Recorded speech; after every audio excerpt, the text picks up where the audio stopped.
రంగారెడ్డి జిల్లా ఎల్లారెడ్డి నియోజకవర్గంలోని అన్ని మండలాల పోలీసులతో ఎల్లారెడ్డి అంబేద్కర్ చౌరస్తాలో ఉన్నతాధికారుల ఆదేశాల మేరకు ఎన్నికల దృష్ట్యా ఎవరైనా మత్తు పదార్థాలు, మద్యం, డబ్బులు ఎవరైనా తరలిస్తారని అనుమానాలతో వాహనాలు తనిఖీ చేస్తున్నట్లు ఎల్లారెడ్డి సిఐ రవీందర్ నాయక్ తెలిపారు.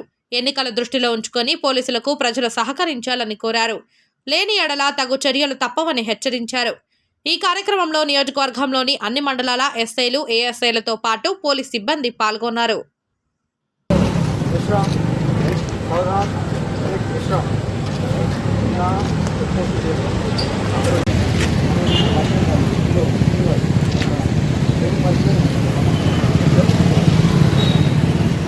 పోలీస్ ప్రెజెన్స్ కావడం ఇంకా మెసేజ్ ఎలా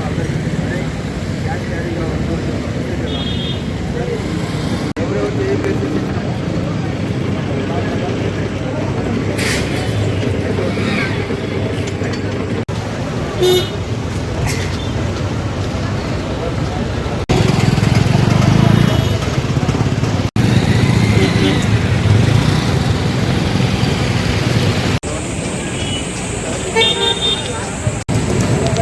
बोलता हूँ मैं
ఎల్లారెడ్డి డివిజన్ పరిధిలో ఈరోజు ఎల్లారెడ్డి పట్టణంలో అంబేద్కర్ చౌరస్తా దగ్గర అందరూ పోలీసు స్టాఫ్తో వాహనం తలుపు చేయడం జరుగుతుంది. ఇందులో భాగంగా ఎలక్షన్ సంబంధించినటువంటి ఏదైనా క్యాష్ కానీ, లిక్కర్ కానీ, ఫ్రీబీస్ కానివ్వండి, లేకపోతే ఇంకేదైనా మత్తు పదార్థాలు ఏదైనా దొరుకుతాయని విషయంలో అది కట్టడి చేసే విషయంలో వాహనాలు తనిఖీ చేయడం జరుగుతుంది. అందరూ కూడా ఎలక్షన్ దృష్టిలో పెట్టుకొని కోఆపరేట్ చేయవలసిందిగా అందరికీ కోరుతున్నాను.